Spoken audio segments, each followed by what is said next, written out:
खुदावंद मसीह यस्सु में मेरे अजीजों, मैं खुदावंद मसीह यस्सु के जिंदा मुबारक नाम में आप सबको सलाम अर्ज करता हूं और आज की इबादत में आपका वेलकम करता हूं। अजीजों, मैं हमेशा आप सब के लिए दुआ करता हूं कि खुदा का फजल आपको हमेशा महफूज रखे। प्रियजनों, आज जो कलाम का हिस्सा है वो फिलिप्पियों की पत्री निकाल लें और 2 अध्याय 6 से 11 आयत में आपके सामने पढ़ूंगा। पौलुस रसूल का खत है जो फिलिप्पियों को उसने लिखा है और 2 अध्याय 6 से 11 आयत। Philippians chapter 2 and verse 6 to 11। यहां पे फिलिप्पियों 2:6 पद से 11 पद के बीच में इस प्रकार से लिखा है, आप अपनी बाइबल में देखें। उसने अगरचे खुदा की सूरत पर था, खुदावंद मसीह यस्सु के लिए पौलुस लिख रहा है कि मसीह यस्सु ने अगरचे वो खुदा की सूरत पर था, परमेश्वर का स्वरूप था, उसने, प्रभु यीशु मसीह की बात कर रहा है। मैं पढ़ता हूं 6 पद से। उसने अगरचे खुदा की सूरत पर था, खुदा के बराबर होने को कब्जे में रखने की चीज ना समझा, बल्कि अपने आप को खाली कर दिया और खादिम की सूरत इख्तियार की और इंसानों के मुशाबे हो गया, बराबर हो गया और इंसानी शक्ल में जाहिर होकर अपने आप को पस्त कर दिया और यहां तक फरमान बरदार रहा कि मौत, बल्कि सलीबी मौत गवारा की। और इसी वास्ते खुदा ने भी उसे बहुत सर बुलंद किया और उसे वो नाम बख्शा जो सब नामों से आला है, ताकि यस्सु के नाम पर हर एक घुटना टिके, ख्वाह आसमानियों का हो, ख्वाह जमीनियों का, ख्वाह उनका जो जमीन के नीचे हैं। और खुदा बाप के जलाल के लिए हर एक जबान इकरार करे कि यस्सु मसीह खुदावंद है। खुदा बाप की बड़ी बरकत उसके पाक कलाम के पढ़े जाने और सुने जाने पर हो, आमीन। आइए दुआ करें, अपने आप को तैयार करें परमेश्वर का वचन सुनने और समझने और ग्रहण करने के लिए। दुआ मांगे। खुदावंद मसीह यस्सु में हमारे प्यारे आसमानी बाप, बड़े अदब के साथ हलीमी और फिरोतनी के रूह में होकर हम सब तेरे पाक कदमों पर अपने सर झुकाए हुए हैं। इस ईमान के साथ हम दुआ में हैं कि हमारा जिंदा सच्चा खुदा हमारे बीच में मौजूद है। पिता परमेश्वर, ये समय है तेरे वचन पर मनन करने का। हम में से हर एक को पाक रूह का मसा अता फरमा कि हम पवित्र आत्मा की अगुवाई में होकर तेरे पाक कलाम को समझें, सुने, सीखें और अपनी जिंदगियों में से आत्मसात करें। परम पिता परमेश्वर, हमारे चारों तरफ अपने पाक फरिश्तों की सेना का बाड़ा बांधना कि शैतान हमें किसी भी तरह तेरी संगति से अलग ना कर सके। होने दे प्रभु ये वचन का बीज हमारे दिल की जमीन पर जब गिरता है तो हमारी जिंदगियों में जड़ पकड़े और बहुत सा फल लाए। परम पिता परमेश्वर, जब हम तेरी वेदी पर से उठकर रुखसत होते हैं तो तुझसे बहुत सी रूहानी आशीषें लेकर जाने वाले हों। परम पिता परमेश्वर, अपने आप को हर प्रकार से तेरे अधिकार में रखते हैं, तेरे अधिकार में देते हैं और ये प्रार्थना तेरे प्यारे पुत्र अपने उद्धार करता खुदावंद यीशु मसीह के जिंदा और मुबारक नाम के वसीले से मांगते हैं। सुन और कबूल कर ले, आमीन। अजीजों, एक बार फिर परमेश्वर का धन्यवाद करते हैं अच्छी संगति के लिए। और आज जो कलाम का हिस्सा भी मैं आपके सामने पढ़ रहा था, पौलुस के द्वारा लिखी हुई पत्री, संत पौलुस के द्वारा लिखी हुई पत्री, या यूं कहें कि पौलुस रसूल के जरिए से लिखा हुआ खत जो उसने फिलिप्पियों को लिखा है, फिलिप्पुस नगर की मंडली को लिखा। फिलिप्पियों 2 और 6 से 11 में आपके सामने पढ़ रहा था और फिलिप्पियों 2 अध्याय का 9 और 10 मैं दोहराता हूं और इसी पर फोकस करेंगे, इसी पर बात करेंगे। फिलिप्पियों की पत्री 2 अध्याय 9 और 10 पद में सुनिए क्या लिखा है। यहाँ पे लिखा है, इसी वास्ते खुदा ने भी उसे बहुत सर बुलंद किया। खुदावंद मसीह यीशु को सर बुलंद किया, बहुत महान किया, सर बुलंद किया, उसे वो नाम बख्शा जो सब नामों से आला है, ताकि यीशु के नाम पर हर एक घुटना टिके, हर एक घुटना टिके, चाहे वो आसमानियों का हो, चाहे वो जमीनियों का हो, यानी पृथ्वी पर रहने वालों का, और चाहे उनका जो जमीन के नीचे है। प्रभु यीशु मसीह के बारे में पौलुस लिख रहा है और इस 6 से 11 पद के बीच में 2 बातें बहुत खास हैं जो खुदावंद मसीह यीशु के बारे में पौलुस ने बताई हैं। पौलुस ने यहां पर प्रभु यीशु मसीह की दीनता का, हलीमी का जिक्र किया है। कितना उसने अपने आप को दीन कर दिया वो यहां पर लिखा हुआ है। और इतना दीन किया कि सलीबी मौत वो गवारा की, क्रूस की मृत्यु उसने सह ली मेरे अजीजों, और वो स्वीकार कर ली। ये दीनता थी प्रभु यीशु मसीह की। और फिर 9 और 10 पद में प्रभु यीशु मसीह की महानता का जिक्र करता है पौलुस कि खुदा ने प्रभु यीशु मसीह को इतना महान किया और उसके नाम को इतना महान किया कि सब नामों से आला, सबसे ऊंचा, सबसे महान। और इतना महान इसलिए किया खुदावंद मसीह यीशु के नाम को और प्रभु यीशु मसीह को भी कि हर एक घुटना प्रभु यीशु मसीह के सामने झुके। और ये घुटना किनका है? जो आसमान पर रहते हैं उनका, यानी सरदूत, जो जमीन पर रहते हैं हम इंसान, और जो जमीन के नीचे हैं उनका भी, जो अधोलोक में है, आलम अरवा में है, उनका भी घुटना खुदावंद मसीह यीशु के नाम पर झुके। मेरे अजीजों, ये खुदावंद मसीह यीशु की दीनता और महानता का जिक्र यहाँ पे किया गया। अभी मैंने बताया फिलिप्पियों 2:6 से 8 पद में प्रभु यीशु मसीह की दीनता का जिक्र है। फिर इसी में आगे चलकर 9 और 10 पद में प्रभु यीशु मसीह की महानता का जिक्र है। पौलुस कहता है कि यीशु मसीह इतना महान है और इसलिए महान है, और खुदा ने प्रभु यीशु मसीह को इसलिए महान किया कि हर एक घुटना मसीह यीशु के सामने झुके। अजीजों, क्या हम मसीह यीशु के सामने अपने घुटने टेकते हैं? हम दुआ करते हैं, और हो सकता है हमें से बहुत से भी घुटने टेक कर दुआ करते हो। लेकिन पौलुस कह रहा है ये घुटने टेकने की वजह यह है कि हमारा खुदावंद मसीह यीशु इतना महान है कि ये चाहिए कि हम उसके सामने घुटने टेक कर दुआ करें, घुटने टेक कर प्रार्थना करें। मेरे अजीजों, ये जो प्रोसीजर है, ये जो खुदावंद मसीह यीशु के सामने घुटने टेकना, उसके नाम पर घुटने टेकना, उसका नाम लेकर घुटने टेकना, ये क्या है ये, और क्यों है, और किस लिए है, ये मैं बताना चाहता हूं आज। क्यों हम नील डाउन करते हैं अपने प्रभु यीशु मसीह के नाम पर, या प्रभु यीशु मसीह के सामने जब हम दुआ करते हैं?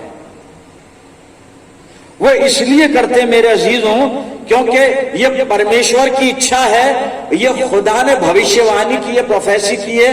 मैं हवाला पढ़ूंगा आपके सामने, और खुदा चाहता है कि हम उसके इकलौते बेटे खुदावंद मसीह यीशु के सामने उसके नाम पर हम घुटना टेकें, अपने घुटनों को खम करें, नील डाउन करें, नी डाउन करें मेरे जी। ये परमेश्वर चाहता है। भविष्यवाणी में बताता हूं, यशाया नबी की किताब को आप खोल लें, the book of Isaiah and chapter 45 verses 22-23। यहां पे मैं पढ़ता हूं आपके सामने यशाया 45, 22 और 23 पद में लिखा है, हे पृथ्वी के दूर दूर के देश के रहने वालों, तुम मेरी ओर फिरो और उद्धार पाओ, क्योंकि मैं ही परमेश्वर हूं और दूसरा कोई और नहीं है, कोई और नहीं है। मैंने अपनी ही शपथ खाई, धर्म के अनुसार मेरे मुख से ये वचन निकला है और वो नहीं टलेगा। प्रत्येक घुटना मेरे सन्मुख झुकेगा और प्रत्येक के मुख से मेरी ही शपथ खाई जाएगी। हर एक घुटना, खुदा कह रहा है हर घुटना मेरे सामने झुकेगा। लेकिन मैं बता रहा हूं कि मसीह यीशु के नाम पर झुकेगा, क्योंकि हम जब परमेश्वर के सामने जाते हैं तो हम खुदावंद मसीह यीशु के जरिए, उसके वसीले से जाते हैं। मेरे अजीजों, बिना यीशु मसीह के कोई खुदा के पास जा नहीं सकता, परमेश्वर के पास पहुंच नहीं सकता। अगर हमें खुदा बाप से दुआ करनी है तो हमें मसीह यीशु के नाम के वसीले से दुआ मांगनी होगी, और हमें घुटने टेक कर दुआ मांगनी होगी, और इसलिए घुटना मसीह यीशु के नाम पर झुकेगा। मेरे अजीजों, ये प्रोफेसी है, ये खुदा चाहता है कि उसके बेटे के नाम पर हम घुटने टेकें। दूसरी बात, घुटने हम इसलिए टेकते हैं कि ये खुदा की तरफ से दिया हुआ एक प्रिविलेज है, और ये प्रिविलेज हमें मिला है मेरे अजीजों कि हम खुदा के सामने प्रभु यीशु मसीह के नाम से घुटने टेकें, ताकि हम खुदा बाप से बरकतें हासिल करें, आशीष प्राप्त करें मेरे अजीज। और जब घुटने टेक कर दुआ की जाती है तो उस दुआ का जवाब मिलता है, उसका उत्तर मिलता है। 2 हवाले मैं पढ़ना चाहता हूं नए नियम में से। पहला हवाला मत्ती रचित सुसमाचार आप निकालें और 17 अध्याय खोल लें, और कुछ पद मैं पढ़ूंगा। पहले 14-15 आयत पढ़ूंगा, फिर 18 आयत पढ़ूंगा। यह एक मिरेकल है यीशु मसीह का, लेकिन जो विषय है आज का हमारा कि हम घुटने टेके, उसके विषय में बातचीत की गई है। मत्ती 17, 14, 15 आयत, फिर 18 पद सुनिएगा। जब वो भीड़ के पास पहुंचे तो एक मनुष्य उसके पास आया, प्रभु यीशु मसीह के पास आया, और यहाँ पे लिखा है, और घुटने टेक कर कहने लगा, घुटने टेक कर कहने लगा, हे प्रभु मेरे पुत्र पर दया कर, क्योंकि उसको मिर्गी आती है और वो बहुत दुख उठाता है, और बार बार आग में और बार बार पानी में गिर पड़ता है। मैं उसको तेरे चेलों के पास लाया था, पर वो उसे अच्छा नहीं कर सके। एक व्यक्ति है जो यीशु मसीह के सामने घुटने टेक कर अपने बेटे के लिए उसकी चंगाई की भीख मांग रहा है, निवेदन कर रहा है, और इसके बेटे को मिर्गी आती है, लेकिन इसने प्रभु यीशु मसीह के सामने घुटने टेके मेरे अजीजों। और घुटने टेकने का जो प्रतिफल इस व्यक्ति को मिला है वो क्या मिला, मैं 18 पद पढ़ रहा हूं। तब यीशु ने दुष्ट आत्मा को डांटा और वो उसमें से निकल गई, और लड़का उसी घड़ी अच्छा हो गया, उसी घड़ी अच्छा हो गया। प्रभु यीशु मसीह की सामर्थ के द्वारा लड़का अच्छा हो गया। प्रभु यीशु मसीह की कुदरत से लड़के को चंगाई मिली मेरे अजीजों। लेकिन प्रारंभ कहां से हुई थी बात, इस लड़के के पिता ने घुटने टेके थे। एक और हवाला मैं पढ़ूंगा, और यह हवाला मिलता है प्रेरितों के काम, और इसका 9 अध्याय और 36 से 41 पद मैं इसको पढ़ूंगा। एक घटना है और उस घटना को आप सुनिए। याफा में तबीता अर्थात दोरकास नामक एक विश्वासी रहती थी। वो बहुत से भले भले काम और दान किया करती थी। उन्हीं दिनों में वे बीमार होकर मर गई, इसकी मृत्यु हो गई, इसलिए कि उसकी मृत्यु हो गई और उन्होंने उसे नहलाकर अटारी पर रख दिया। 38 पद पढ़ता हूं। इसलिए कि लुद्दा याफा का निकट था। चेलों ने यह सुनकर कि पतरस वहां है, 2 मनुष्य भेजकर उससे विनती की, हमारे पास आने में देर ना कर। तब पतरस उठकर उनके साथ हो लिया, और जब वो पहुंचा तो वो उसे उस अटारी पर ले गए। सब विधवाएं रोती हुई उसके पास खड़ी हुई, और जो कुर्ते और कपड़े दोरकास ने उनके साथ रहते हुए बनाए थे दिखाने लगी। तब पतरस ने सबको बाहर कर दिया और घुटने टेक कर प्रार्थना की और शव की ओर देख कर कहा, हे तबीता उठ। तब उसने अपनी आंखें खोल दी, तबीता ने अपनी आंखें खोल दी और पतरस को देखकर उठ बैठी। उसने हाथ देकर उसे उठाया और पवित्र लोगों और विधवाओं को बुलाकर उसे जीवित दिखा दिया। पतरस घुटने टेक कर दुआ कर रहा है और दोरकास यानी तबीता जी उठी मेरे अजीजों। ये रिजल्ट है घुटने टेक कर दुआ करने का। 2 हवाले हमने देखे। मेरा सवाल ये है, क्या हमने कभी मसीह यीशु के सामने घुटने टेके मेरे अजीजों? अगर टेके हैं तो निसंदेह आपने अपनी प्रार्थना का उत्तर हाँ में और आमीन में पाया होगा। और अगर हम अभी तक इस प्रकार नहीं कर पाए तो आज वचन बता रहा है कि हम प्रभु यीशु मसीह के नाम पर घुटना टेकें, घुटने टेक कर प्रार्थना करें। फिर ये चले, और इसका बहुत बड़ा रिजल्ट है, बहुत बड़ा प्रतिफल है। मैं एक हवाला बता रहा हूं, पढ़ूंगा नहीं, आप नोट डाउन कर लें, बाद में स्टडी कीजिएगा। खुदावंद मसीह यीशु लूका रचित सुसमाचार 22 अध्याय 40 से 46 पद आप यहां नोट कर लें। और यह वर्णन ये है, लूका लिखता, प्रभु यीशु मसीह फसह का खाना खाने के बाद अपने चेलों के साथ जैतून पहाड़ पर गए हैं। और मत्ती ने और मरकुस ने इस जैतून के पहाड़ पर जगह का नाम लिखा है गतसमनी में गए और यीशु मसीह ने गतसमनी में जाकर अपने चेलों से कहा प्रार्थना करो, और आप भी थोड़ा आगे बढ़कर प्रार्थना करने लगा। लेकिन प्रभु यीशु मसीह ने उनको आकर, चेलों को आकर सोते हुए पाया, और चेलों ने प्रार्थना नहीं की, सो गए चेले। वहां पे लिखा यीशु मसीह दुआ करता रहा, चेले सोते रहे, सो गए। इन्होंने घुटने नहीं टेके प्रभु के नाम पर मेरे अजीजों, और उसका रिजल्ट ये हुआ कि कुछ वक्त के बाद ये चेले परीक्षा में पड़ गए, ये चेले डर में पड़ गए, ये चेले भय में पड़ गए, और प्रभु यीशु मसीह को छोड़कर भाग गए, प्रभु यीशु मसीह की संगति से दूर हो गए। मेरे अजीजों, ये अंजाम होता है जब हम घुटने नहीं टेकते हैं। तो अगर हम घुटने टेक के दुआ कर रहे हैं तो बहुत अच्छी बात है, हम ब्लेसेड हैं, मुबारक हैं। और अगर ऐसा नहीं है तो हम अभी से वादा करें अपने खुदावंद मसीह यीशु से कि हम तेरे नाम पर घुटना टेक कर दुआ करेंगे। हमें दुआ करनी है मेरे अजीजों, घुटने टेक कर। बात यहाँ पे घुटने टेकने की हो रही है, घुटने टेक कर दुआ करें। हमने जो हमारे चारों तरफ आज हो रहा है, और मैं खास तौर से अपनी कलीसिया और कम्युनिटी की बातें कर रहा हूं, मैं चाहे वो कहीं की मंडली हो, चाहे किसी भी जगह की हमारी कम्युनिटी हो, चाहे कोई सी भी जगह हो, बहुत ज्यादा अनफोल्ड नहीं करूंगा मैं प्रियजनों। हम सब देख रहे हैं और सुन रहे हैं, और जो कुछ सोशल मीडिया हमें बता रहा है हमारे बारे में, हमारे लोगों के बारे में, अब कुछ लोग समझ रहे हैं इशारा, वो ठीक नहीं है, वो अच्छा नहीं है वो। और शायद मैं जिम्मेदार हूं कि मैंने अपने लोगों, अपनी कम्युनिटी के लिए, अपने अगुओं के लिए दुआ नहीं की, घुटने टेक कर दुआ नहीं की, अपनी कलीसिया के लिए घुटने टेक कर दुआ नहीं की। अगर करता तो शायद हम आजमाइश में ना पड़ते प्रियजनों। पौलुस करता है।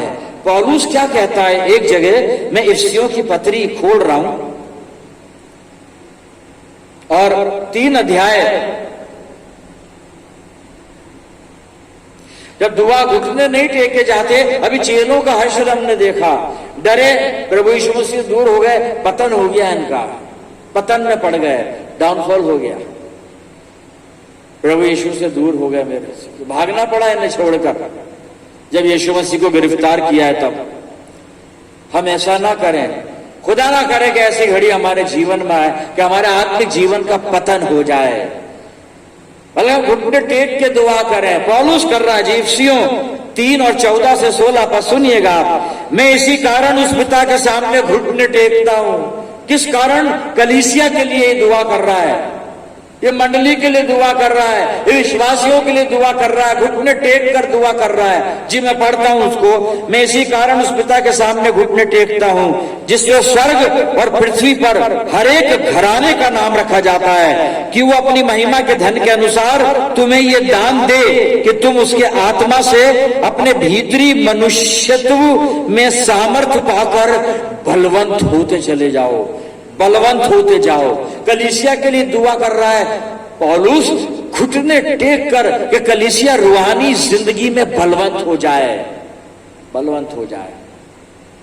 और भी कुछ मांग रहा है ये दुआ में, मैं पढ़ना चाहूंगा जी। इफिसियों की पत्री और 3 अध्याय 16 पद तक मैंने पढ़ा है। अब मैं आपके सामने 19 पद तक, 17 से 19 और पढ़ देता हूं। और विश्वास के द्वारा मसीह तुम्हारे हृदय में बसे कि तुम प्रेम में जड़ पकड़कर और नेव डालकर सब पवित्र लोगों के साथ भली भांति समझने की शक्ति पाओ कि उसकी चौड़ाई और लंबाई और ऊंचाई और गहराई कितनी है, और मसीह के उस प्रेम को जान सको जो ज्ञान से परे है, कि तुम परमेश्वर की सारी भरपूरी तक परिपूर्ण हो जाओ। पौलुस कलीसिया को परमेश्वर की सारी भरपूरी से भर देना चाहता है, कलीसिया को रूहानी कलीसिया बना देना चाहता है। पौलुस चाहता है कि कलीसिया प्रभु यीशु मसीह के प्रेम की लंबाई, चौड़ाई, ऊंचाई, गहराई को जान ले, और इस कारण घुटने टेकता है। मेरे अजीजों, प्रियजनों, क्या मैं घुटने टेक कर कलीसिया के लिए दुआ कर रहा हूं? अपने लिए करता हूं, करते होंगे, कलीसिया की बात आ गई है, सबके लिए करनी है, एक दूसरे के लिए करनी है। जो हमारे आज भाई बहन पतन में जा रहे हैं, उनके लिए करनी है साहब। ये मत सोच लेना हमारा क्या मतलब, हमारा क्या लेना, नहीं, सबसे लेना है। जितने प्रभु यीशु मसीह के द्वारा खून से खरीदे गए हैं सब हमारे हैं। सबके लिए दुआ करनी है, घुटने टेक कर दुआ करनी है, आंसू बहाकर दुआ करनी है। दुआ शुरू कर दीजिए, मजा मत लीजिए, जो घटनाएं घट रही हैं आनंद मत मनाइए, एक दूसरे के साथ शेयर मत करिए मजे ले लेके कि मैं सब कुछ जानता हूं। सिर्फ दुआ कीजिए, घुटने टेक कर दुआ कीजिए मेरे अजीजों, कि हम प्रभु यीशु मसीह के नाम के लिए किसी भी तरह से ठोकर का बाइस ना बने। हमारे प्रभु यीशु मसीह के नाम की महिमा को ठोकर ना लगे मेरे अजीजों। बहुत भारी मन से मैं आपसे निवेदन कर रहा हूं, घुटने टेक कर सब विश्वासियों के लिए दुआ कीजिए, हर एक मंडली के लिए दुआ कीजिए, अपनी पूरी कम्युनिटी के लिए दुआ कीजिए, प्रियजनों सबके लिए दुआ कीजिए। आज वादा करिए प्रभु यीशु मसीह से कि मैं हर एक के लिए घुटने टेक कर दुआ करूंगा, और अपनों के लिए नहीं, हम गैर मसीहों के लिए भी दुआ करें अजीजों, गैर मसीहों के लिए भी करें, लेकिन कलीसिया के लिए भी करें, मंडली के लिए, अपनी कम्युनिटी के लिए दुआ करें। प्रियजन आइए प्रार्थना करें। खुदावंद हमारे प्यारे आसमानी बाप, धन्यवाद करते हैं तेरे पाक कलाम के लिए, जो बार बार हमें मसीह जिंदगी में जीने के तौर तरीके सिखाता है और हमें याद दिलाता है कि हमें क्या क्या सेवाएं करनी है पिता परमेश्वर। और आज वचन ने हमें याद दिलाया कि हम सब के लिए घुटने टेक कर प्रभु यीशु मसीह से प्रार्थना करें। परम पिता परमेश्वर हमें इस लायक बना कि हम घुटने टेक कर सबके लिए दुआ कर सकें। परम पिता परमेश्वर मैं प्रार्थना करता हूं जितने लोग मेरे साथ इस दुआ में सम्मिलित हैं, इन सब अजीजों पर तेरी शफकत, रहमत और बरकत का साया हमेशा बना रहे। पिता परमेश्वर हमारी जिंदगियों को अपनी सेवा, महिमा, गवाही के लिए इस्तेमाल कर हम सब मिलकर पूरे आलम के लिए दुआएं खैर करते हैं। पिता परमेश्वर प्यारे खुदावंद अपनी जिंदगियों को तेरे हवाले करते हैं और ये प्रार्थना तेरे प्यारे पुत्र अपने उद्धार करता प्रभु यीशु मसीह नासरी के जिंदा और मुबारक नाम के वसीले से मांगते हैं, सुन और कबूल कर ले, आमीन। अब हमारे प्रभु यीशु मसीह का अनुग्रह, पिता परमेश्वर का प्रेम, पवित्र आत्मा की सहभागिता हम सब के साथ, तमाम ईमानदारों के साथ, हमारी सब मंडलियों के साथ अब से लेकर हमेशा तक होती रहे, आमीन।